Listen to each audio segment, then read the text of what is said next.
लाड़काना में दो ग्रुपों में तसादुम के बाद रोतोडेरो का इलाका नोगो एरिया बन गया है। रोतोडेरो में मुसल्लह अफराद की खुलेआम असलहे को लेकर फायरिंग की वीडियो सोशल मीडिया पर वायरल हो गई। वज़ीर दाखिला सिंध ने नोटिस लेते हुए रिपोर्ट तलब कर ली। तफसील जानते हैं, डॉन न्यूज़ के नुमाइंदे खावर हुसैन हमारे साथ मौजूद हैं। खावर, आगाह कीजिएगा।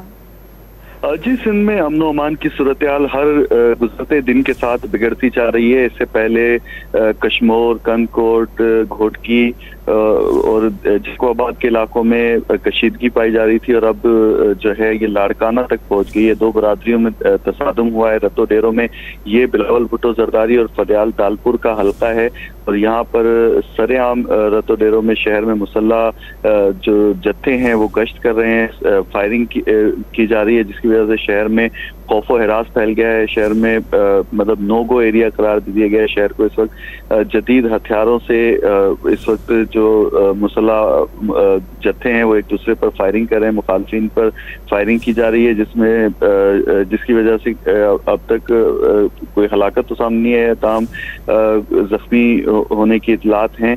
वैसर और जलबानी बरादरी के दरमियान बच्चों की जो है वो लड़ाई पर ये तकरार हुई थी जो बढ़ते बढ़ते एक बड़ा झगड़ा हो गया। इसमें अब तक तकरीबन जलबानी बरादरी के दो नौजवान जख्मी हुए हैं। इस पर अब वजीर दाखिला सिंध ज़ियाउल हसन लंजार ने नोटिस लिया है और नोटिस लेने के बाद उन्होंने SSP लाड़काना से तफसीलात तलब की हैं और कानून के रेट को कायम करने के लिए फौरी हिदायत की है कि वहाँ पर पुलिस की नफरी भेजी जाए और शहर में जो एक नो गो एरिया का माहौल है उसको खत्म किया जाए। जी, बहुत शुक्रिया खावर हुसैन तफसीलात देने के लिए।